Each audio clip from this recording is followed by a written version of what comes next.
ils me disent tous: «Non mais enfin ça va, de tout tu veux prouver quoi de plus en fait que ce toutes les batteries d'examens que tu fais, ils sont très bons». Donc oui, j'ai commencé à douter de moi, me dire sans ascenseur et un jour j'ai monté les escaliers, enfin il faisait déjà très chaud d'une part et j'ai monté les escaliers très vite et là j'ai eu des grosses palpitations et comme l'impression d'avoir un trou noir et j'ai dit à mon mari: «Là ça va pas, faut que j'aille aux urgences». Donc bien évidemment, je suis arrivée aux urgences. Tout allait bien, l'électrocardiogramme était normal, donc du coup ils m'ont dit: «Non, ça doit être un peu un coup de stress que vous avez eu». Bienvenue sur Cœur battant, le podcast qui fait battre le cœur de ceux qui vivent, de près ou de loin, avec les pathologies cardiaques. Nous sommes Mylène et Fanny, deux sœurs unies par une histoire extraordinaire. L'une a soutenu, l'autre a survécu grâce à une greffe du cœur. Dans chaque épisode, nous vous invitons à plonger dans des récits authentiques et émouvants, à rencontrer ceux qui ont traversé des épreuves et ceux qui les accompagnent, le tout éclairé par les avis précieux de professionnels de la santé. Notre mission ? Vous donner les clés pour mieux comprendre, mieux vivre et mieux accompagner les pathologies cardiaques, tout en tissant un lien de confiance entre patients, aidants et soignants. Parce qu'ensemble, nous sommes plus forts et plus résilients. Nous vous invitons à nous rejoindre pour un nouvel épisode. Installez-vous confortablement. C'est parti. Aujourd'hui, on accueille Marion, une femme pleine de vie, sportive, maman de 2 enfants, et qui a vu sa vie basculer en l'espace d'1 mois. Son histoire, celle d'un cœur que rien ne laissait présager malade, d'une errance diagnostique, d'une opération à cœur ouvert, mais aussi d'un incroyable parcours de reconstruction. Elle est avec nous pour raconter ce chemin sans détour et avec beaucoup de générosité. Bonjour Marion! Merci d'être avec nous aujourd'hui du coup pour l'enregistrement de ton épisode de Cœur battant. À vous de m'avoir invitée. Avec grand plaisir. Et du coup, je vais commencer par une question afin que tu puisses te présenter à nos auditeurs, auditrices. Est-ce que tu pourrais nous donner du coup ton nom et ton prénom, ça c'est si tu le souhaites, ton âge, d'où tu viens, ce que tu fais dans la vie, tes passions si tu en as, et enfin, quel est ton lien avec les pathologies cardiaques? D'accord, alors déjà enchantée tout le monde. Moi c'est Marion Gouaz, j'ai 30 ans et je viens de Marseille. Je suis secrétaire médicale, mais j'ai fait plein de métiers auparavant. J'ai travaillé avec mon mari dans le bâtiment, il y a environ 1 an de ça et donc du coup, j'ai pas forcément de passion en particulier et mon lien avec les pathologies cardiaques on va dire que depuis, mon intervention, je suis complètement dedans et auparavant, je n'en avais, enfin, j'avais mon grand-père qui avait déjà été opéré à cœur ouvert, pour le changement d'une valve mitrale. Donc c'est vrai que je connaissais un petit peu, ce genre d'intervention, mais personnellement, j'avais jamais eu, l'occasion, d'en avoir. Tu peux nous en dire un tout petit peu plus sur, le nom de ta Oui, pathologie? alors en fait, ça s'appelle une nanocorde, donc ça, c'est le nom, en anglais, il me semble et en fait, c'est une anomalie, congénitale, donc c'est quelque chose que j'ai depuis la naissance, des artères coronaires. Alors on va revenir un petit peu en arrière, on va poser le décor, puis tu vas nous expliquer comment tout ça est entré dans ta vie. Alors est-ce que tu peux nous parler un petit peu de toi, de ton quotidien du coup avant, tes soucis, au niveau du cœur? Si tu avais des antécédents médicaux particuliers ou des problèmes de santé? Qu'est-ce que tu peux nous dire, sur, on va dire, oui, ta jeunesse, ton adolescence, comment ça s'est passé? D'accord. En fait, tout allait bien, hein. Moi, j'étais en pleine forme, mais c'est vrai que j'avais, parfois, des sensations d'oppression et des palpitations, on va dire depuis mes 15 ans jusqu'à mes 30 ans. Ça venait, ça partait. Bon, après je suis quelqu'un d'assez hypocondriaque, donc il m'arrivait de consulter des cardiologues et de faire des petits, séjours aux urgences, lors de ces crises d'angoisse parce qu'en fait, à la base, c'était plutôt des crises d'angoisse, selon les médecins. Donc j'avais pas forcément de pathologie. Ça a commencé comme ça par des sensations, d'oppression, de palpitations, ce genre de choses et je n'avais aucun problème de santé. Enfin vraiment tous mes bilans étaient, bons et même quand il m'arrivait d'aller aux urgences ou de voir des cardiologues, les examens proposés par ces médecins étaient tout à fait rassurants donc aucune raison de s'inquiéter. Donc si tu allais consulter, donc on te proposait quand même des examens pour, vérifier, si tout allait bien, et dans les batteries d'examens, qu'est-ce qu'ils t'ont proposé, par exemple? Quand tu disais que c'était plutôt enfin, vu que c'était des Quand on va palpitations? aux urgences, généralement, ce qu'ils nous font, c'est tout d'abord un électrocardiogramme au repos. Ça, c'est important parce que c'est vrai que enfin, on découvrira par la suite pourquoi. Au repos, qui était fait, il n'y avait aucune anomalie. Des échographies cardiaques aussi, j'en ai eu et après j'avais, les tests sanguins des, enzymes cardiaques pour voir si le cœur est en souffrance, au moment où je me présentais, par exemple, aux urgences et je sentais des douleurs thoraciques, une oppression, on me faisait un bilan sanguin qui comprenait, ces deux marqueurs. Et donc à chaque fois, tous ces examens-là que tu as passés, ils étaient revenus, sans particularité, quoi?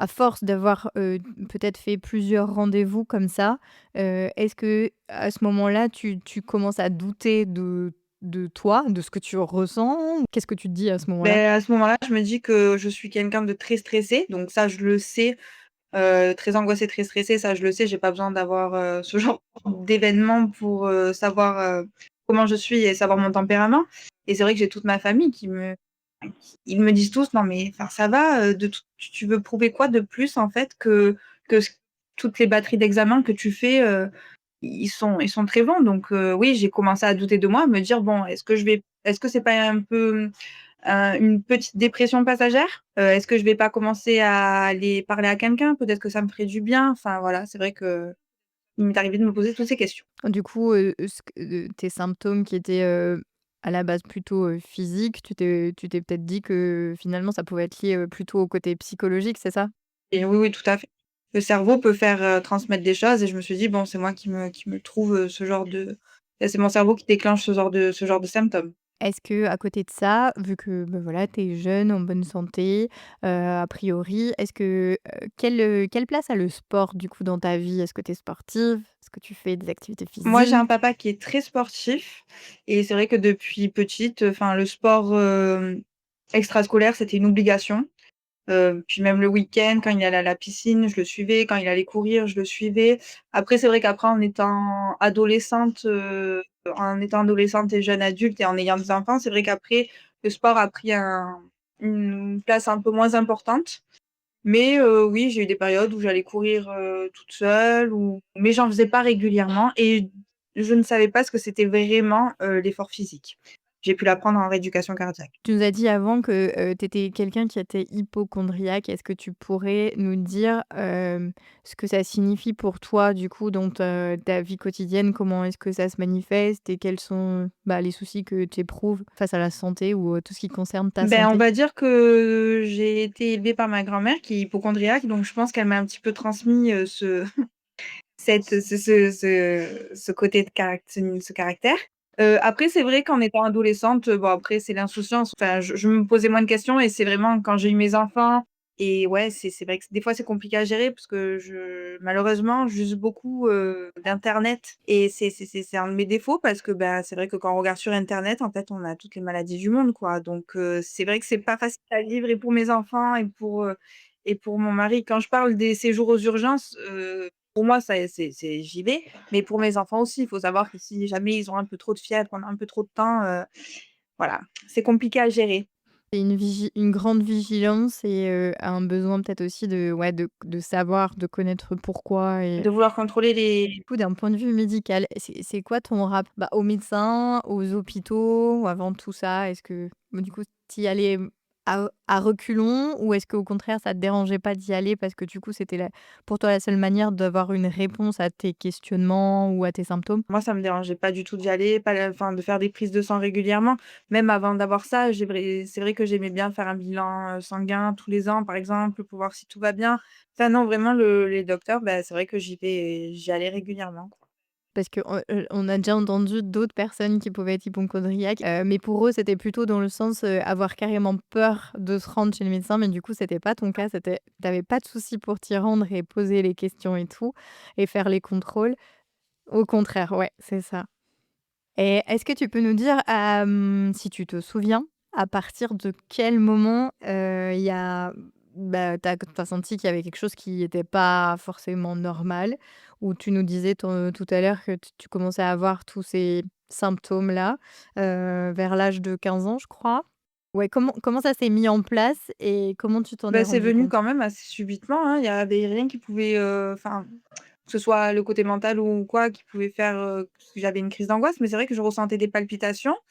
J'ai eu une grosse période de palpitations pendant le covid où j'avais des palpitations vraiment toute la journée. Alors après, voilà, est-ce que c'était lié au fait d'être enfermée? Voilà, le mode de vie qu'on a eu pendant cet événement et après ça s'est calmé jusqu'en septembre 2024, en fait.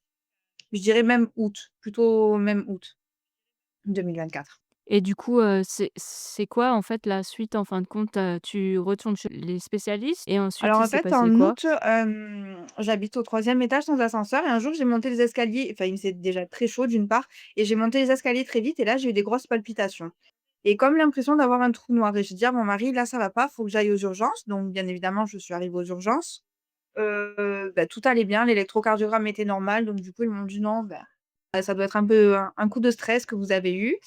Et ensuite en septembre, j'avais du coup perdu du poids. J'avais perdu 5 kilogrammes. J'ai pris un travail qui était très physique, je courais toute la journée et là, j'ai commencé à avoir autre chose que des palpitations. J'ai commencé à avoir comment dire? Au niveau de l'épigastre, une sensation de serrement, en fait et en fait, ça a commencé comme ça. Tu consultes ou, à ce moment-là aussi ou enfin, j'imagine que oui, vu que tu es hypocondriaque. Qu'est-ce qui, apparaît ou qu'est-ce qui n'apparaît pas et comment on accueille, en fait, en vrai, ta parole? En fin de compte, quand on te dit enfin, quand tu racontes ce qui t'arrive, est-ce qu'on te, j'ai envie de dire, refoule encore une fois ou Alors, pas? un soir, j'ai été pris, en septembre d'une douleur dans le bras et toujours cette sensation de serrement au niveau du sternum et là, du coup, je fais comme il y avait pas mon mari, j'étais seule avec mes enfants et je fais appel aux pompiers. Donc eux, ils viennent me chercher, ils me font un premier électrocardiogramme et j'avais le cœur qui battait très vite, dû certainement au stress et en fait, ils me disent que l'électrocardiogramme est modifié, mais c'est pas non plus quelque chose de très alarmant. Donc soit je consulte un cardiologue, dans un hôpital ou en privé le lundi, c'était un vendredi soir. Ou soit, ben, je demande à être transportée à l'hôpital. Donc, ben, bien évidemment, en tant qu'hypocondriaque, je demande d'être transportée à l'hôpital. Donc du coup, pareil, ils me refont un électrocardiogramme qui là, est stabilisé. Ils me font quand même, un examen avec les marqueurs cardiaques, dans le bilan sanguin. Et donc ils me laissent repartir en me disant qu'il n'y a rien d'inquiétant et ils me prennent rendez-vous quand même avec un cardiologue, de cet hôpital pour le lundi. Donc le lundi, je me présente au rendez-vous et je passe une échographie cardiaque et le cardiologue me dit, mot pour mot que mon cœur, c'est de la bombe et que si un jour je meurs, ça ne sera certainement pas du cœur. Voilà. Donc je repars, quand même rassurée en me disant encore une fois: «Bon, bah, c'était juste une petite crise d'angoisse ou une angoisse passagère, voilà. Et comment, toi, tu vis tout ça? Dans le sens où, ben, période d'incertitude, ton corps, en gros, bah, il t'alarme, il t'envoie quand même, des signaux et en fin de compte, bah, on te dit que t'as rien.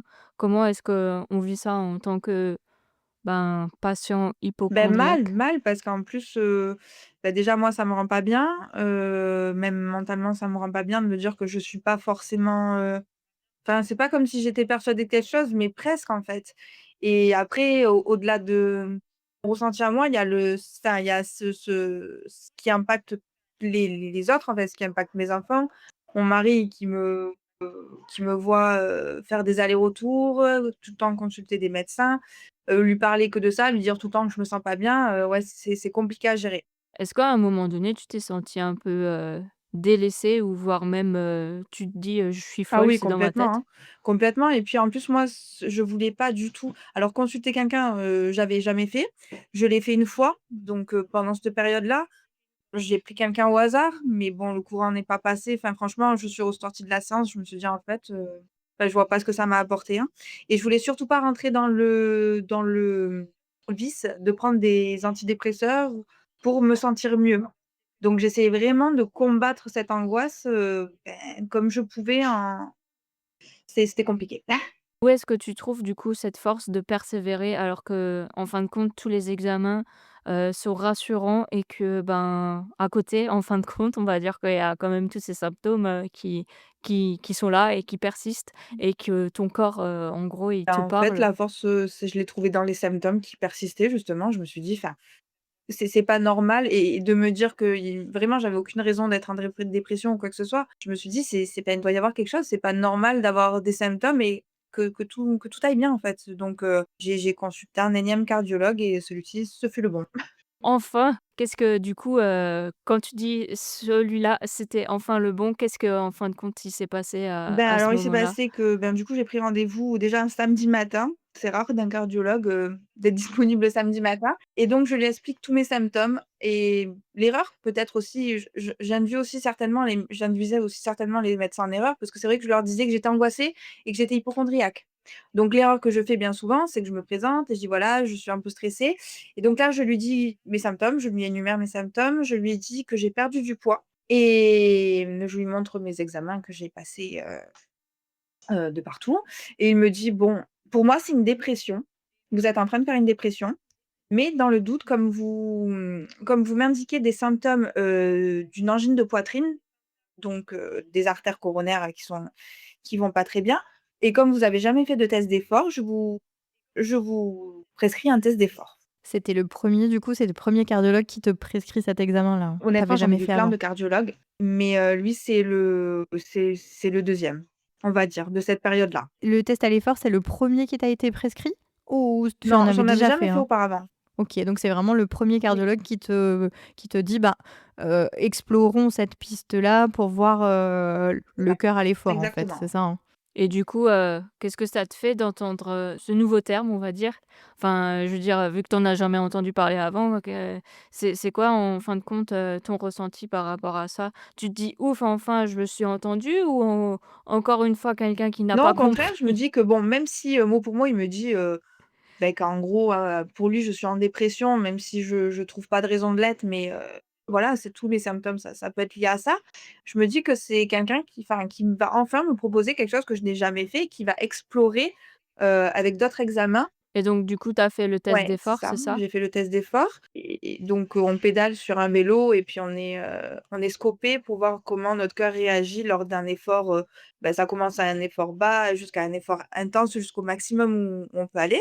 Donc je commence le test d'effort et c'est vrai que ça faisait longtemps que j'avais pas fait de sport donc je me dis: «Punaise», j'étais essoufflée mais sans plus quoi. Je lui dis: «Je suis pas sportive» et il me dit: «En effet, ça se voit» et puis arrivé à un certain moment, je crois que ça a duré environ 7 minutes, il me dit: «Bon, ben, c'est bon, on arrête tout», il me le dit pas immédiatement en fait le problème. Il me dit: «Bon, on arrête tout, c'est bon, on a fini». Donc du coup, je me mets à son bureau. C'est à la suite, tu as le test d'effort, puis ensuite, tu as directement après ce test d'effort-là, la consultation avec lui où il est censé te dire, qu'est-ce qui s'est passé pendant le test, c'est ça? C'est ça, exactement. Donc il me dit qu'en fait, mon test d'effort est positif. Donc au début, je comprends pas trop. Je me dis: «S'il est positif, c'est que ça va». Mais en fait non, c'est pas ça les tests d'effort. Quand c'est positif, c'est que c'est pas bon. Donc du coup, il me dit qu'en gros, mon cœur à un certain effort, il est en souffrance et par contre, en fait, ce qui était, étrange, c'est que donc cliniquement, j'allais bien. J'avais pas de symptômes, j'avais pas de douleur, pas d'essoufflement, pas d'oppression, mais qu'électriquement, le test d'effort était positif. Donc il me dit: «Ça peut être un faux positif, ça arrive chez les jeunes femmes». Voilà, ça arrive, mais dans le doute, je vous marque un coroscanner parce que, quand il y a un test d'effort qui est positif, la suite du processus, c'est de faire un coroscanner, d'explorer les artères coronaires du cœur. Mais vous êtes pas pressé de le faire, même si vous le faites dans 6 mois, vraiment pas de problème, ne vous prenez pas la tête avec ça, il y a pas de souci.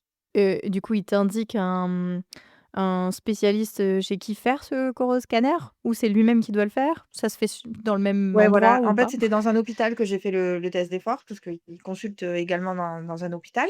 Donc je me rends à l'accueil, de l'hôpital qui me donne un rendez-vous pour le 11 janvier 2025. Et tu l'as fait quand le test Et d'effort, c'était le quand? test d'effort, c'était en octobre. C'était en octobre 2024 et on me donne rendez-vous pour janvier 2025. Donc, bien évidemment, moi, quand on me dit que mon test d'effort, et litigieux. J'attends pas le 11 janvier pour faire un examen, complémentaire, quoi, si on me dit qu'il y a un problème, donc je fais des pieds et des mains et j'ai trouvé, finalement un rendez-vous pour un coroscanner, je crois que c'était une semaine après. Bravo, chapeau. Non, parce que je me dis c'est pas facile à obtenir donc je me dis, chapeau. Pour le la semaine d'après, c'est chouette. Alors, est-ce que tu peux nous dire en quoi ça consiste du coup un Alors un coroscanner, coroscanner? Ça c'est se passe comme un comment? sca enfin c'est un scanner, enfin on rentre dans la machine, sauf qu'en fait c'est avec un produit, de contraste. C'est avec une injection, donc en intraveineuse, qui va, envoyer le produit de contraste dans les artères, dans les veines, enfin dans toutes les veines du corps, mais là spécifiquement ce qu'on recherche, c'est de voir les artères coronaires et la vascularité du cœur, donc pour voir si elles sont, par exemple, calcifiées ou ce genre de choses. Je vais juste, je peux te demander pour, ceux qui nous écoutent d'expliquer, si tu sais, hein, ce que c'est les artères coronaires? Parce que je ne pense pas qu'il y en ait beaucoup Visualise. qui visualisent ce que c'est, en C'est, fait. du coup les 2 artères qui, du coup qui sont autour du cœur et qui sert à vasculariser le cœur en donc il y en a je sais pas s'il y en a 2 ou s'il y en a 2 et une qui se une des 2 qui pas qui se divise ou quelque chose comme ça. Mais je sais que principalement on en a 2. Oui, en fait, elles font c'est comme, une genre de couronne autour du cœur et en gros, c'est effectivement, c'est ça qui va irriguer le muscle cardiaque pour que lui-même puisse avoir, du l'oxygène pour fonctionner aussi, pour, ben, bien pomper tout ça. Donc tu es donc dans ce scanner, on t'injecte le produit de contraste pour vérifier, les artères et tu parlais, aussi, tu nous disais, voir si les artères, elles sont calcifiées. Tu peux dire ce que c'est? Oui, bah, c'est les artères parce que quand, par exemple, on a des problèmes de diabète ou le tabac, c'est des plaques, en fait, qui se forment et qui bouchent les artères et après qui causent les infarctus. Du coup, l'artère calcifiée, quand elle est calcifiée, son diamètre est réduit, en fait, par ces plaques de ces amas qui sont laissés, dans l'artère, quoi et donc ça se réduit et donc le passage du sang, se fait moins bien et effectivement, le risque aussi, c'est qu'il y ait un morceau de la plaque qui se détache et ça, bien sûr, c'est pas bon non plus. Donc dis-nous comment ça se passe pour toi quand tu es dans ce scanner? En tant que jeune femme très courageuse, j'ai demandé à mes grands-parents de m'accompagner parce qu'il faut savoir que j'avais plus peur de l'examen en lui-même que du résultat. Parce que je me disais: «Bon, des artères calcifiées, je fume pas, j'ai pas de diabète, j'ai pas de cholestérol, enfin, j'ai quand même une hygiène de vie, normale, quoi, donc pas de raison, quoi» et j'avais plus peur de faire un choc, par rapport aux produits d'injection parce que j'en avais jamais eu auparavant que du résultat et donc ma grand-mère, elle me dépose devant la salle et par contre, donc du coup, pour passer un coroscanner, il faut que le cœur batte lentement, enfin lentement, à un rythme assez bas et j'étais tellement stressée que la personne, du coup le manipulateur qui m'a fait passer le scanner, il a été obligé de m'injecter, 3 fois des bêta-bloquants pour, le bêta-bloquant c'est un genre de médicament pour, faire descendre, le rythme cardiaque et il m'a dit: «En 25 ans de carrière, c'est la première fois que je vois ça, en fait». Parce qu'en fait, ça peut fausser les images quand le cœur bat trop vite. Mais bon, il a quand même, réussi à le faire. Donc c'était pas évident mais bon, ils ont réussi à apaiser ton cœur. Peut-être pas toi, mais le cœur, oui, il a battu lentement. Ça dure longtemps ou pas? L'examen en lui-même, il dure pas longtemps, mais avec toutes ces choses, ça a duré, au moins 30 minutes. Est-ce que, après le scanner, tu obtiens des résultats, donc tu es obligé d'attendre et on te donne les résultats dans la foulée?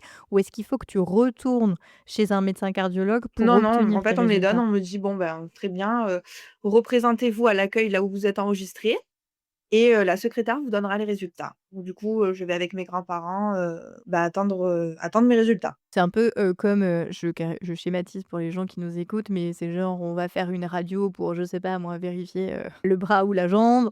On prend les clichés, on se rhabille, on attend dans la salle d'attente jusqu'à ce que les clichés soient prêts et qu'on vienne réceptionner, tout ça, c'est C'est ça? C'est à exactement peu ça, près ouais. ça? Et du coup, qui c'est qui te donne les résultats? Bah, Comment ça se passe? du coup, j'ai même pas eu le temps de enfin, j'attends 5 minutes et là, j'ai une dame habillée en blanc donc je me dis de suite que c'est une médecin qui vient me voir et qui me dit: «Madame Rispoli», mon nom de jeune fille: «Il faut que je vous parle». Donc là, je me dis: «Il y a pas bon» parce que bon, bah, Généralement, c'est la secrétaire qui est censée les donner quand tout va bien. Là, c'est quelqu'un qui est habillé en blanc. Donc voilà, elle me dit qu'elle est manipulatrice radio et qu'en fait, en effet, il y a un problème avec mes artères coronaires. Donc bien évidemment, je me retrouve au milieu de ce hall d'hôpital en pleurs parce que, ben, ça me fait peur, quoi.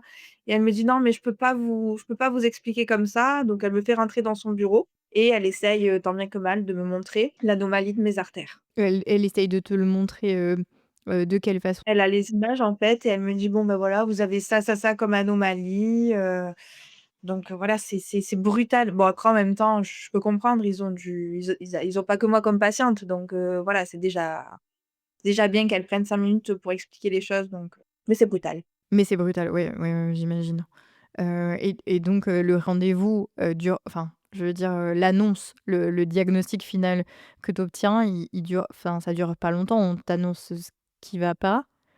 Est-ce que à ce moment-là, comment tu te sens et est-ce que tu comprends? Ben, je comprends vite fait qu'il y a ben, de toute façon, elle m'explique mot pour mot. Elle me dit: «Vous avez une artère qui est, bloquée entre 2 gros vaisseaux du cœur». Non, au niveau de l'explication, j'ai assez compris assez rapidement et elle me dit: «Ne vous inquiétez pas, ça fait 30 ans que vous vivez comme ça. C'est dangereux à l'effort. Voilà, tant que vous avez pas revu votre cardiologue et un chirurgien cardiaque, ne faites pas d'efforts et vous pouvez vivre, continuer de vivre normalement». OK, donc ça, c'est ce qu'on te dit, quoi. On te dit: «On a vu ce problème-là et on te laisse repartir à la C'est ça, maison». exactement. Et comment là, c'est plutôt ton ressenti que je cherche à avoir. Comment tu vis tout ce processus-là d'annonce de ce diagnostic-là, en et puis le fait de devoir retourner chez toi comme ça et d'attendre le rendez-vous chez Ben, moi, le je me suis dit que cardiologue, j'allais quoi? mourir, en fait. Je regardais mes grands-parents, je faisais que pleurer. Je me suis dit: «Ben, voilà, je disais toujours que j'allais mourir jeune et ben, voilà, je vais mourir jeune, en fait». Mais maintenant ça j'en rigole parce que bon, ben, voilà, c'est du passé. Mais sur le coup, ça a été horrible. J'appelle mon mari pour lui dire et puis je fais des pieds et des mains pour, ben, en fait, pour voir mon cardiologue parce que je me dis: «C'est pas possible qu'on nous donne, un examen qui est pas bon en nous disant: "Il y a un problème", enfin, c'est voilà et de nous dire: «Bon, ben, prenez rendez-vous», les rendez-vous, je sais les rendez-vous médicaux, je sais que c'est quand même assez compliqué. J'ai aucun à part mon cardiologue, aucun contact de chirurgien cardiaque ou de quoi que ce soit. Enfin, vraiment, je connais pas du tout, ce milieu et donc du coup, je fais des pieds et des mains pour, revoir mon cardiologue et je vais le voir dans l'après-midi. Tu avais besoin aussi de je pense de à ce moment-là d'être rassurée et qu'on te dise, quelle est la suite peut-être des C'est ça, événements? parce que bon, ben, bien évidemment, je regarde un peu sur internet pour essayer de comprendre, pour essayer de savoir pourquoi en fait, enfin et non et du coup, j'obtiens un rendez-vous avec lui assez rapidement. Tu as quel âge du coup quand, 30 tu ans. as le diagnostic là? 30 ans, OK.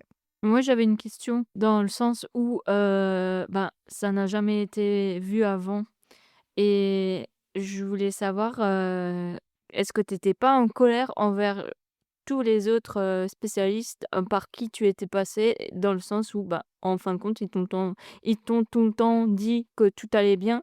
Alors peut-être, oui, tu as dit, comme tu avais dit précédemment, que tu étais angoissée et que tu étais hypocondriaque, mais du coup, ça veut dire qu'ils ont pas vraiment considéré ton propos par rapport à tes antécédents Bah oui, d'hypocondriaque? j'étais très en colère, hein, d'ailleurs je le dis tout le temps, hein. Je dis en fait que pas uniquement pour moi, mais quand je vois que j'ai toujours fait du sport, même en étant petite parce que ben, je l'ai depuis que j'étais petite, que ça il n'y aurait pas eu avoir un accident, bah, bien avant et j'ai toujours fait du sport, j'ai toujours été dans des clubs de sport en étant enfant, à part des certificats médicaux, rien n'est demandé d'autre, aucune exploration et ça je trouve ça enfin maintenant en ayant eu ce problème, je trouve ça super dangereux, que les enfants fassent du sport, des fois à haute intensité, sans avoir eu une exploration cardiaque, pour savoir si tout va bien. Donc oui, vraiment, colère, à ce niveau-là. Un laisser je pense qu'il y a un gros laisser-aller, à ce niveau-là.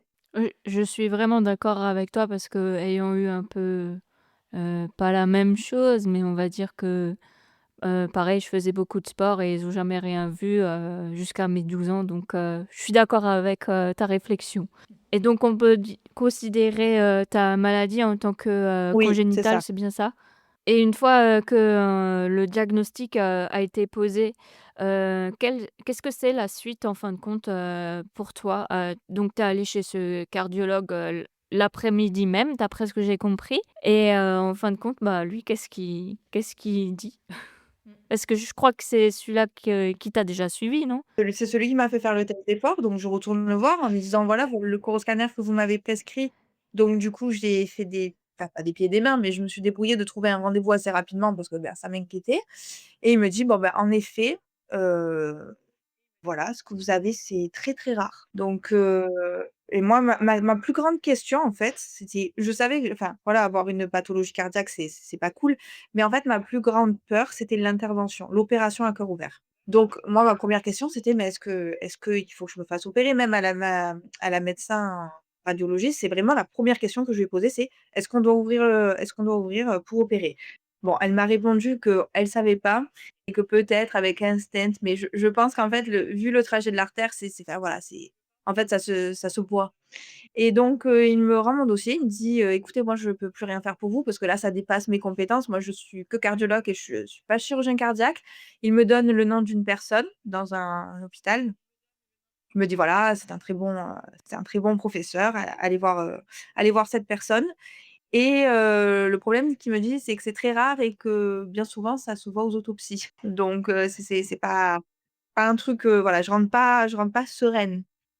Donc compliqué, très compliqué. Bah, en fin de compte, ton hypocondrie Cité. ticité, oui, mais je sais pas comment ça se dit, mais le fait que tu es hypocondriaque, je pense que ça t'a un peu sauvé la vie, en fin de compte, parce que si on le voit à l'autopsie, ça veut dire qu'on est mort. C'est ça, mais C'est dingue! Moi, j'avais la question, c'est est-ce que tu dis que c'est très rare? Est-ce que tu as un chiffre, une prévalence ou un truc, non, on te dit pas? vraiment, très, très rare, quoi. Très rare parce qu'en fait, après ce que j'ai su par la suite, c'est que selon les médecins, mes symptômes, ça venait pas forcément de là. Les symptômes, c'est des symptômes assez brutaux. C'est, bah, des syncopes ou des morts subites à l'effort. Donc bon, ça venait là, Ah ça ouais! venait pas de là, je sais pas. Bon, dans tous les cas, ce que je sais, c'est qu'en quelque sorte, avec ce cardiologue, même si ses mots sont durs à entendre et sont crus, je me suis sauvé la vie et il m'a en quelque sorte, sauvé la vie. Enfin, il a contribué, à ça. C'est incroyable, hein, quand même, hein. Ouais. C'est J'en reviens pas. Ouais. Heu Ouais. et du coup, comment tu vis le fait enfin, en fin de compte, du coup, il a répondu à ta question ou pas du tout, le fait qu'il faut se faire, opérer, à Oui, il cœur a été, ouvert ou franc avec moi. Il a dit que la plupart du temps, oui.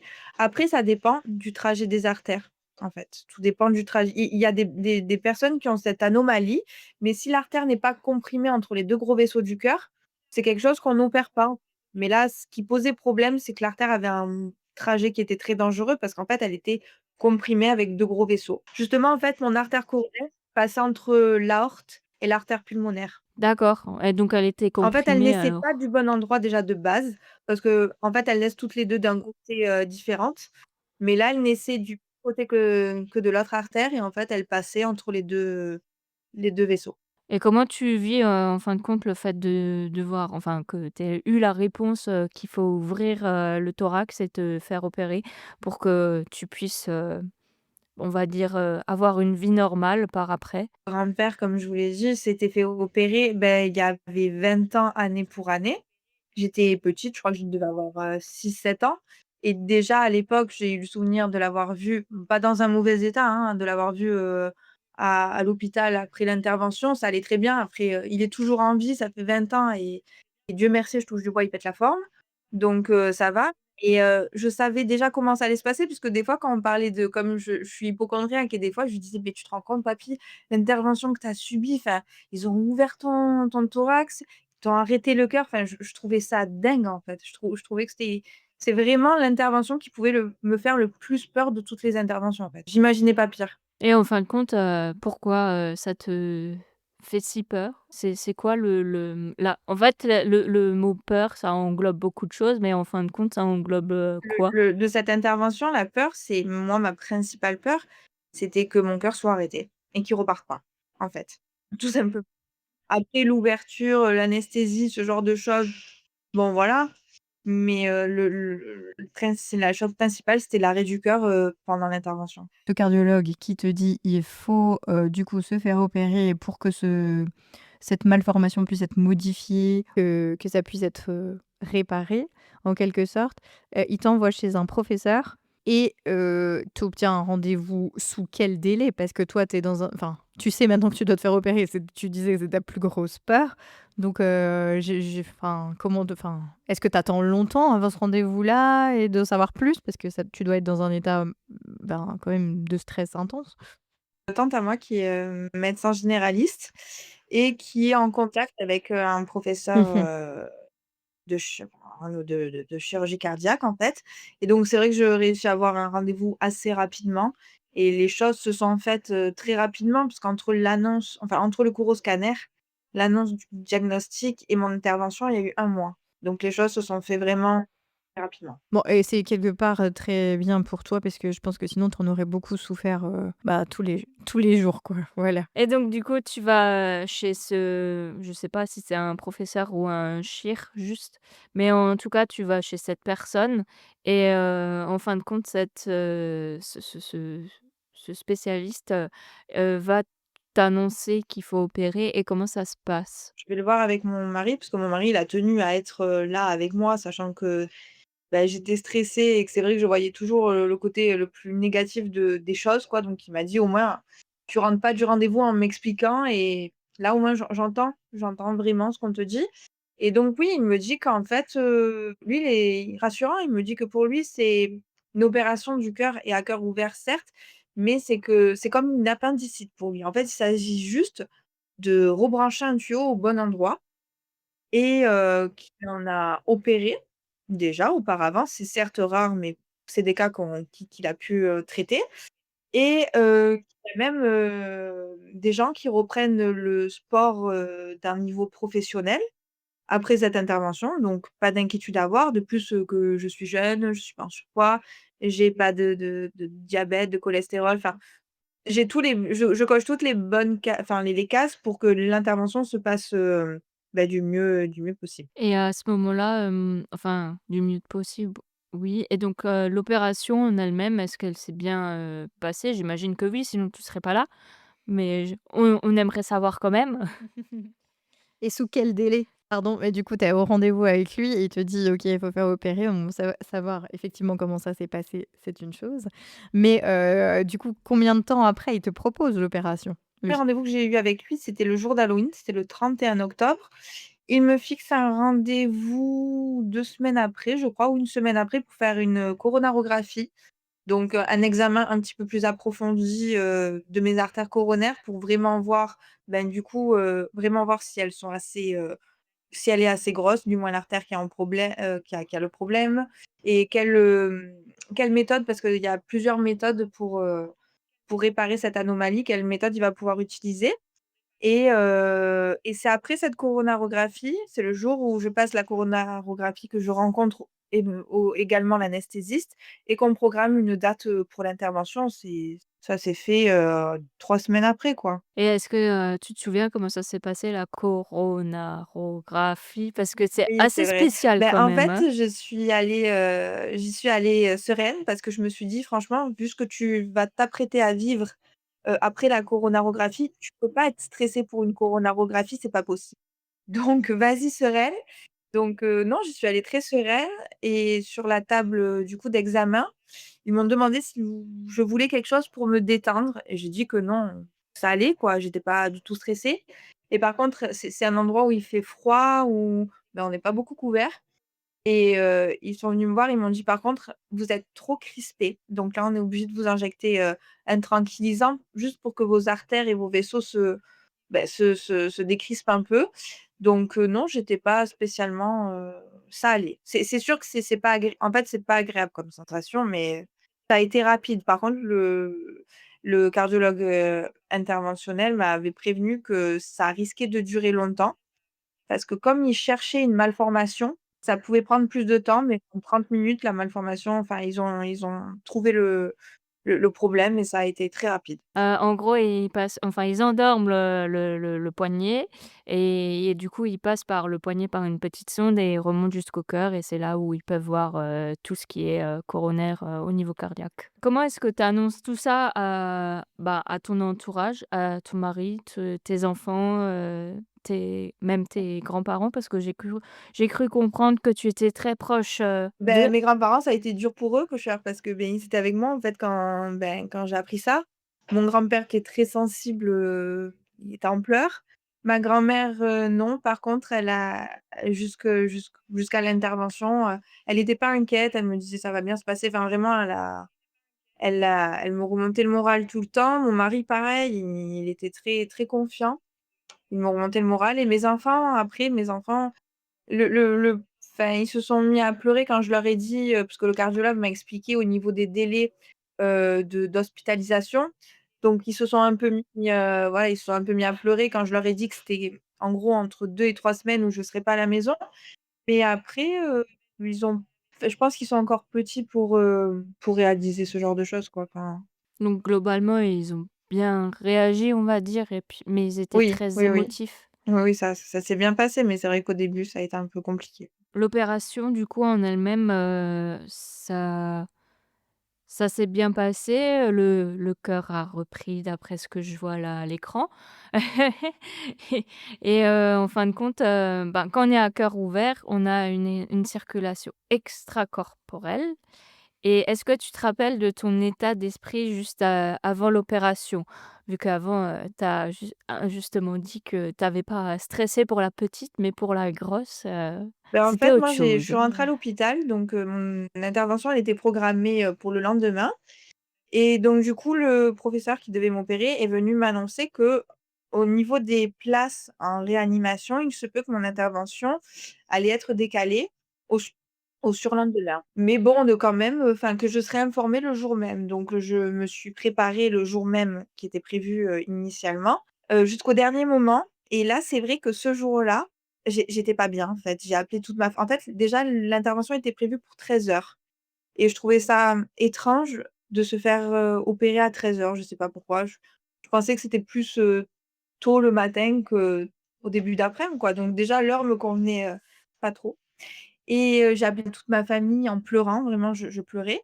Jusqu'au moment où, un autre professeur est rentré pour me dire qu'en fait l'intervention était décalée au lendemain et pas assez de place en réa pour moi. Et donc du coup, là, j'ai pu un peu souffler. Mon mari me disait: «Mais quand même, tu te rends compte, tu étais prévue pour aujourd'hui» et moi, en fait, je me suis dit: «Non, en fait, ça va, c'est je préfère» et le soir même, je suis descendue dans le hall de cet hôpital pour, dire au revoir à mes enfants et à mon mari qui rentrait, à la maison et là, j'ai recroisé une, connaissance à moi qui a été greffée du cœur et ça fait 7 ans qu'elle a été greffée du cœur et en fait, du coup, quand je l'ai vue, je me suis dit: «Mais en fait, c'est un exemple. Je peux pas pour l'intervention que je vais avoir». Alors certes, on va avoir le même protocole, on va dire, mais enfin, ce qu'elle a vécu, c'est fois plus dangereux que toi et elle est là, elle est avec sa fille, elle est en vie. Donc je me suis dit: «Tu peux pas, non, tu peux pas avoir peur, quoi» et en fait, du coup, le lendemain, je me suis rendue au bloc opératoire, avec le sourire, en pleurs et même mon mari, il m'a dit: «Franchement, mais tu m'as impressionnée».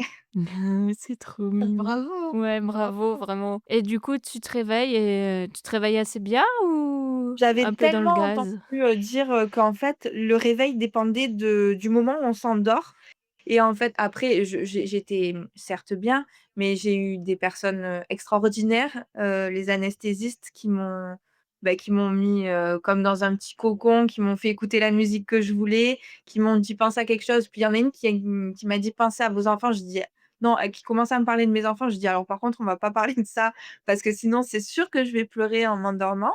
Et non vraiment, je me suis endormie très sereine et je me suis réveillée aussi très sereine. Vraiment, c'est dingue. Et tu passes combien de jours, en réa? 3 jours.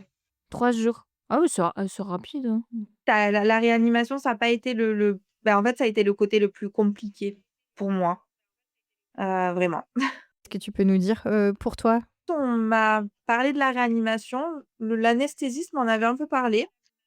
J'avais cherché sur internet comment c'était. J'avais jamais vu en fait, hein, les salles de réanimation, ce genre de choses. Mon grand-père se souvenait pas du tout de son séjour en réanimation, donc impossible de me dire, quoi que ce soit et je m'attendais pas à ce que ce soit aussi, alors on est bien entouré, hein, mais que ce soit aussi, en fait, le fait d'être allongé pendant 3 jours, de pas pouvoir, bouger, de pas pouvoir marcher, enfin, c'est vraiment ça m'a choquée. Qu'est-ce qui t'a choqué? Enfin, est-ce qu'il y a des choses en particulier qui ont été difficiles pour toi à vivre, outre le fait de rester, allongée sans bouger? Ou est-ce qu'il y avait des choses auxquelles tu t'attendais pas? Toi, c'était compliqué à vivre ou? Une fois que la porte se referme, on se retrouve seul dans cette chambre. La famille peut venir nous voir, mais en fait, c'est un je me sens je voyais mes journées, comme si elles étaient, saccadées parce que je m'endormais, je me réveillais, je m'endormais, je me réveillais. Puis après, il y a tous les branchements, tous les enfin, heureusement qu'ils peuvent voir tous les paramètres vitaux, mais enfin, vraiment tout et encore on se voit pas, en fait. Mais après quand mon mari m'a expliqué, enfin les enfin ce qu'on a dans le cou, les drains, bon les drains on les voit, la sonde urinaire, ouais, c'est assez étrange. Mais t'as pas été prévenue, par l'anesthésiste qui aurait, Ben on m'a dit que vu j'allais tout être ça? branchée, donc moi je me suis dit: «Branchée, je vais être scopée quoi». Je m'étais pas dit tant de choses, donc non, Ouais. j'ai non. Après les drains, je savais. C'est vrai que j'avais jamais vu à quoi ça ressemblait, enfin Moralement, c'était ça le plus dur pour toi, là, durant les 3 jours? C'était ça, de te retrouver, comme ça, justement avec tous ces branchements, mais vraiment, de tous les côtés, que ce soit les cathéters, les drains, la sonde urinaire, enfin, il y a et la vraiment fatigue tout, quoi, aussi parce en fait. qu'en fait, on prend en compte, J'avais tout le l'organe. j'ai une infirmière qui m'a demandé parce que je me suis réveillée et dès que je me suis réveillée, mon mari a pu venir me voir, chose qui était normalement interdit, mais je sais pas comment il s'est débrouillé pour venir me voir et l'infirmière le soir même, elle: «Vous voulez si vous voulez, je vous donne votre téléphone», mais je n'arrivais même pas à regarder mon téléphone, en fait.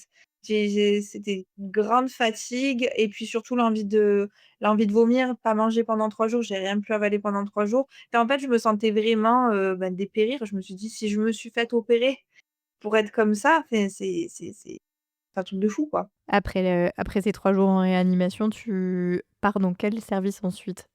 De chirurgie cardiaque et ce qui m'a le plus, en fait, ça a été fait très brutalement. Je savais que je sortais le vendredi de réanimation pour retourner en chambre, mais, en une matinée, tout a été débranché et bon, il y a des choses qui sont pas ultra agréables et je suis passée d'un endroit où mes paramètres vitaux, ils étaient vérifiés, mais, comme pas possible et en fait, quand je suis remontée en chambre, je n'avais plus rien. J'étais même pas scopée et je me suis dit: «Mais en fait, s'il m'arrive quelque chose», parce que je suis pas toujours accompagnée en chambre, s'il m'arrive quelque chose, je vais mourir là, toute seule dans cette chambre. Ça, c'était et quand je suis remontée en chambre, j'étais en pleurs, en fait, hein, j'étais sur le brancard en pleurs et j'ai retrouvé, un infirmier et lui qui m'a accueillie, du coup, quand je suis rentrée à l'hôpital, qui a été d'une bienveillance, mais extrême, qui m'a pris la main, qui m'a dit: «Vous avez le droit de pleurer, vous inquiétez pas, on est là pour vous». Enfin, vraiment une équipe, que ce soit en réanimation ou en service de chirurgie cardiaque, vraiment une équipe, extraordinaire. C'est super chouette, c'est trop bien que le personnel soignant ait pu être à l'écoute et t'accompagner du coup, dans ce moment qui était plutôt rude, parce que très abrupt de «je surveille toutes mes constantes et puis ensuite on débranche tout en une matinée et puis c'est bon, ça ira». Je comprends, c'est assez rude. Et du côté de ton entourage, est-ce qu'ils ont pu venir, te rendre visite à l'hôpital pour te soutenir? Parce que je sais qu'il y a par exemple, tes enfants, je ne sais pas s'ils ont pu venir en réanimation ou pas? Non, ils ont pas pu venir en réanimation. En réanimation, j'ai eu du coup mon mari le premier jour. Le deuxième jour, j'ai eu, mes grands-parents, mon père et mon mari et ensuite, le troisième jour, c'est le jour où je suis remontée, en chambre. Donc le troisième jour, j'ai pas encore eu mes enfants parce que vraiment j'étais très fatiguée. J'ai eu mon mari, ma belle-sœur. Et quand on a des enfants et qu'on les voit pas aussi longtemps, c'est pas, difficile psychologiquement aussi? Parce qu'en en fin de com je suis pas maman, mais je pense que je peux m'imaginer que, ça doit être, psychologiquement, très dur de se savoir, loin C'est d'eux. horrible, hein, c'est horrible, surtout que moi je suis le genre de maman, maman poule. Je laisse pas mes enfants à n'importe qui, je laisse pas mes enfants trop longtemps. Donc bon là, je l'ai laissé à mon mari, donc voilà, je savais qu'il allait gérer. Mais ouais, de pas les voir pendant du coup 4 jours, ça a été, compliqué. Mais après d'un côté, je me dis: «Tant mieux» parce que c'était pas ouf à voir, donc c'est pas plus mal. Tu changes de service pour être en service de chirurgie cardiaque. Est-ce que tu as des traitements à prendre après cette opération-là? Et quelles sont les suites Est-ce qu'après l'hospitalisation, tu peux directement rentrer chez toi? Ou est-ce qu'il faut que tu passes par une rééducation? Parce que je sais que quand on ouvre le sternum, la rééducation Mmh. cardiaque, elle est quand même, bien Ben, importante. alors du coup, les traitements, c'est vrai qu'on s quand on sort de réanimation, on a plein de médicaments que enfin, j'avais un anti-inflammatoire, ensuite j'avais, du Cardégique, ça que j'ai toujours, c'est, un anti-agrégant plaquettaire. Donc ça, normalement, je l'ai à vie. Du Doliprane pour la douleur un protecteur gastrique, justement pour, l'anti-inflammatoire et ensuite, en fait, j'ai fait un petit peu de tachycardie, j'avais le cœur qui tapait quand même assez fort. Donc on est parti sur un traitement de bêta-bloquant, que j'ai toujours également et donc du coup après on me dit donc il y a une semaine en gros, d'hospitalisation. Le jour de votre départ dépendra de la place, en rééducation cardiaque. Donc oui, ça a mis une semaine et donc moi mon chirurgien, enfin la personne qui m'a opéré m'a dit que normalement c'était une semaine de rééducation cardiaque, en hospitalisation complète et une semaine en ambulatoire et c'est vrai que quand j'étais en réanimation, mon mari et mon père quand ils sont venus me voir, ils m'ont dit: «Mais en fait, la deuxième semaine, il faut que tu la fasses, en hospitalisation complète quoi. Vraiment, prends le temps qu'il faut pour, pouvoir récupérer» et quand je suis arrivée en rééducation cardiaque, ils m'ont dit: «Mais jamais de la vie, une semaine en hospitalisation complète et une semaine en ambulatoire. Nous, c'est minimum 3 semaines en hospitalisation complète». Est-ce qu'on t'avait un petit peu parlé de ce que c'était la rééducation cardiaque? Tu savais ce que tu allais y faire, à quoi ça servait ou pas du tout? J'avais mon grand-père, je lui posais des questions, je lui disais: «Voilà, c'était quoi enfin, qu'est-ce que tu faisais?» donc il m'expliquait qu'il y avait des ateliers et de l'activité physique.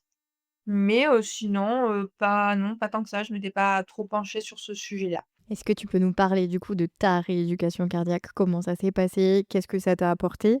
Ouais, quels sont les détails que tu veux nous partager là-dessus? Moi, je suis sortie de l'hôpital, je me suis dit: «Bon, je vais dans un nouvel endroit» et comme j'ai avec ce qui m'arrivait, j'ai beaucoup de mal à faire confiance aux gens.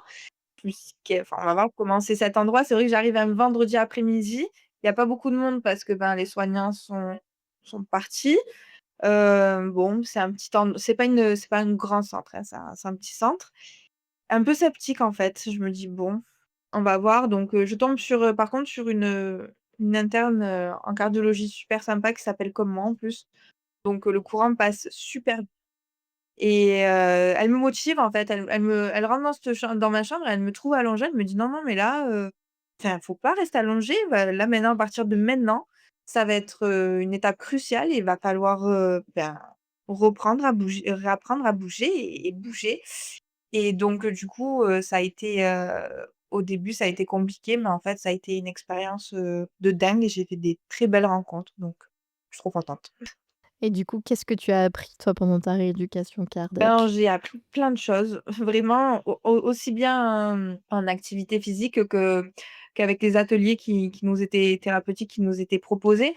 Déjà en activité physique, j'ai appris ce que c'était réellement l'activité physique.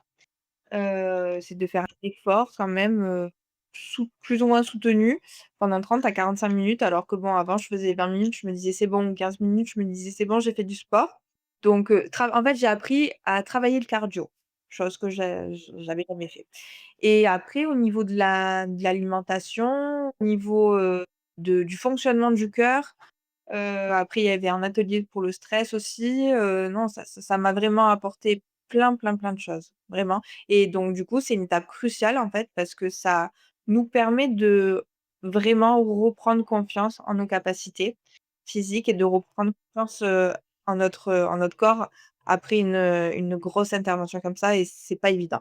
Et c'est bien que tu le dises parce que je pense qu'aussi c'est effectivement une étape, cruciale sur plein de plans comme tu disais, à la fois physique mais aussi mental et la confiance et ben, comme dit, faut la reconstruire après tout ce qui s'est passé et donc je suis contente que tu aies pu trouver tout ça et que ça t'ait aidé et apporté quelque chose.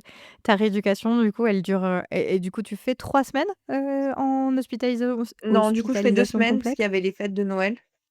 Et donc du coup, ils m'ont dit: «Bon, elle a des enfants», enfin ils m'ont dit: «On vous laisse sortir quoi» et après par contre, je retourne en ambulatoire, en ce qui s'appelle un hôpital de jour, uniquement du sport et quelques ateliers qui peuvent potentiellement m'intéresser, tous les jours pendant 1 semaine, il me semble.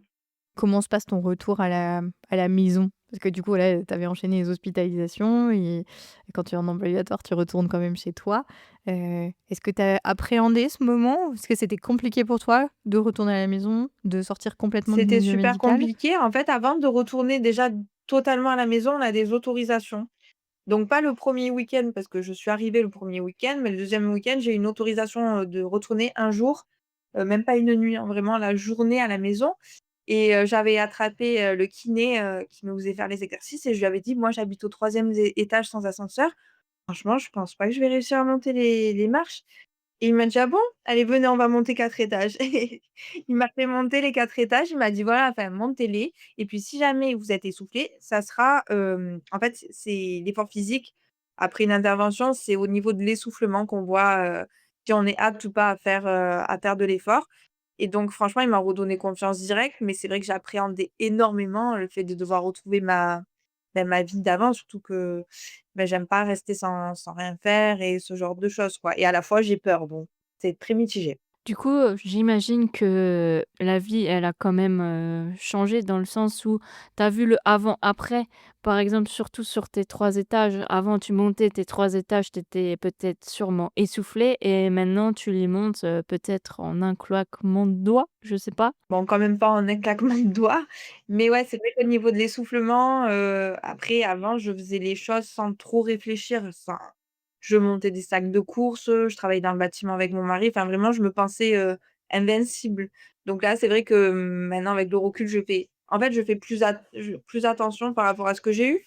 Mais oui, au niveau physique, oui, c'est vrai que l'essoufflement a beaucoup diminué. Pendant toute cette période-là, tu t'arrêtes de travailler. Quand est-ce que tu peux reprendre le travail? Le métier que je faisais quand j'ai appris, que j'étais victime de l'anomalie, que j'ai eue, c'était auxiliaire de vie et en fait, après ce qui m'est arrivé, je me suis dit: «Tu» c'est égoïste, hein, mais je me suis dit, enfin, avant de prendre soin des autres, en fait, je vais déjà prendre soin de moi et je vais essayer de trouver quelque chose, plus calme et moins physique. Donc du coup, j'ai commencé à rechercher du travail, à partir de 3 mois après l'intervention. Et du coup, tu as décidé de te réorienter, enfin, du coup, d'arrêter, auxiliaire de vie et quel était quand tu as décidé de changer, est-ce que tu avais une idée de ce que tu avais envie de faire? Et ouais. Ouais, de retourner dans le secrétariat médical, parce que déjà le milieu médical, j'aime bien et le secrétariat aussi et c'est quelque chose de plus tranquille quoi donc je me suis dit: «Pourquoi pas?» Et comment est-ce que tu vas aujourd'hui, Marion? Ça va bien. J'ai l'impression d'avoir repris, une vie, enfin normale. Le la il y a eu dans cette étape, il y a eu il y a eu plusieurs, changements, heu et la rééducation cardiaque, ça a été vraiment quelque chose de super important pour moi, et j'y retourne, régulièrement pour faire des ateliers thérapeutiques et discuter avec les patients qui viennent se faire opérer du cœur. Donc ça m'a énormément aidée. Bah, le retour à la maison, la famille et aussi de travailler en fait, ça m'aide beaucoup. Ça ça m'aide à moins penser à ce que j'ai vécu et ça m'éloigne un peu de cet épisode compliqué de ma vie. Que je voulais savoir, c'est que du coup, tu en retires beaucoup de choses, enfin et peut-être aussi je trouve que c'est une manière aussi de mettre à profit ce que tu as vécu et de le partager à d'autres. C'est ça aussi qui est chouette dans le fait que tu puisses, toi, aujourd'hui, animer des ateliers et accompagner des personnes, qui ont des opérations du cœur, qui sont passées peut-être par les mêmes étapes que toi, même si la pathologie, c'est pas la même. Bah, moi, je pense que le fait de parler, c'est une thérapie déjà, en soi. J'imagine que de partager ça avec, d'autres patients, ça fait notre thérapie à nous et la thérapie à eux en même temps. Enfin, moi, je le vois comme ça, je sais pas comment toi tu le vois? Ben pareil, en fait, moi, ce qui m'a fait alors à l'hôpital, après l'intervention, c'est vrai que je marchais beaucoup dans les couloirs, pour activer le cœur un peu, quoi et je rencontrais des gens, je m'arrêtais parler avec eux, mais c'est vrai que le fait de me retrouver en rééducation cardiaque et de pouvoir parler avec des gens qui venaient de vivre la même chose que moi, je trouvais ça trop cool, en fait, même si on n'avait pas le même âge, parce que j'étais la plus jeune et ouais, il y a pas beaucoup de jeunes, en fait, hein, dans ce genre d'endroit. Ça m'a fait tellement du bien de parler parce que les soignants, ils font un métier qui est extraordinaire et j'ai eu de la chance de tomber sur des personnes, fabuleuses et bienveillantes, mais comme ils le disent eux-mêmes d'ailleurs, ils ont pas vécu. Ils l'ont pas vécu. Donc c'est vrai que quand on a des symptômes et on s'inquiète pour certains symptômes, bien souvent ils disent: «Oui, vous inquiétez pas», mais comme ils le disent, ben, en fait, on peut que dire ça parce qu'on ne sait pas, en fait, on n'est pas à votre place. Mais ce que je propose aux gens en animant ces ateliers thérapeutiques, c'est un temps de parole où ils peuvent échanger, surtout où je peux, à mon échelle, leur donner, ben, des conseils et ma vision des choses et leur expliquer qu'après ça va aller, même si c'est compliqué, ben, sur le moment et ça va aller. Ça va pas toujours être facile, mais ça ira. Tu un patient témoin quoi, Mmh. on va dire. Exactement. Et c'est recherché, hein. Ouais. Mais c'est dommage que ce ne soit pas rémunéré parce qu'en fin de compte, tu as tout autant droit, à de la rémunération parce que, bah, tu passes du temps, tu donnes de ton temps, même si tu aimes faire ça, mais je trouve ça intéressant. J'ai eu la chance d'être entourée par ma famille, par mes enfants qui sont venus me voir, tous les jours, mais je sais bien que dans la rééducation, il y avait des, personnes qui étaient seules.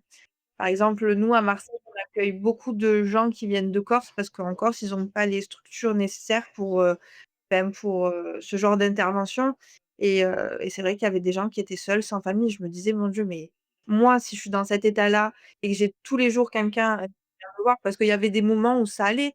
Il y avait des moments où je me réveillais le matin en pleurant sans savoir pourquoi, enfin et je me disais: «Mais mon Dieu, ces gens, enfin, ça me fait trop de la peine, ça me crève le cœur de savoir qu'ils sont seuls et qu'ils ont une épreuve comme ça à vivre en étant seuls, en fait». Moi, je voulais juste, encore savoir, ton suivi médical aujourd'hui, il se résume à quoi? Aujourd'hui, il se résume à donc du coup l'année de l'intervention.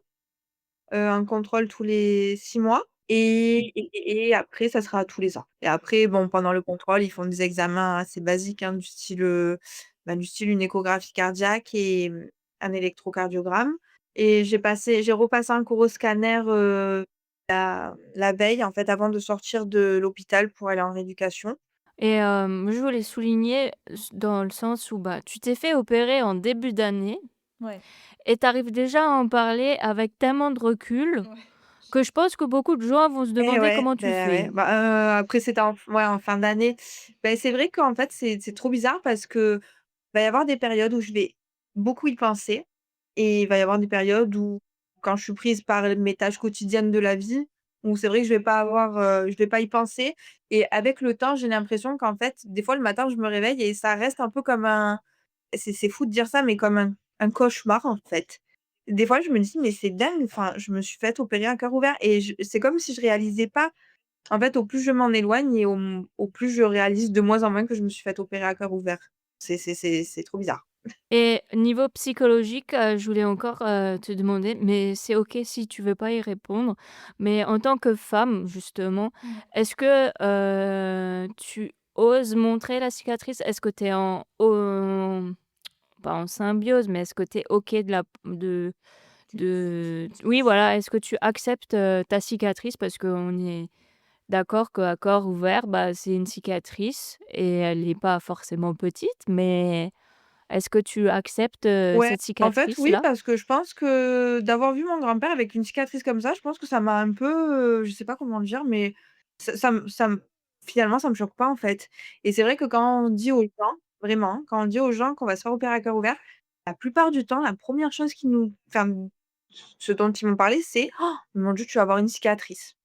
Alors qu'en fait, maintenant, je suis trop fière de l'avoir cette cicatrice, même bien évidemment que j'ai pas honte de la montrer. Enfin, si elle est là, enfin, c'est pas pour rien et c'est grâce à elle que je suis encore là et c'est non, c'est vraiment je mets des, t-shirts ras le cou, par rapport au temps qu'il fait dehors parce que je sais qu'il faut pas l'exposer au soleil et même si on met de la crème solaire, il faut mettre un t-shirt, donc pour qu'elle, on va dire pour qu'elle, mûrisse bien, mais non, enfin, dès que je peux la montrer, enfin, après je la montrerai sans problème ou ça m'empêche pas de vivre.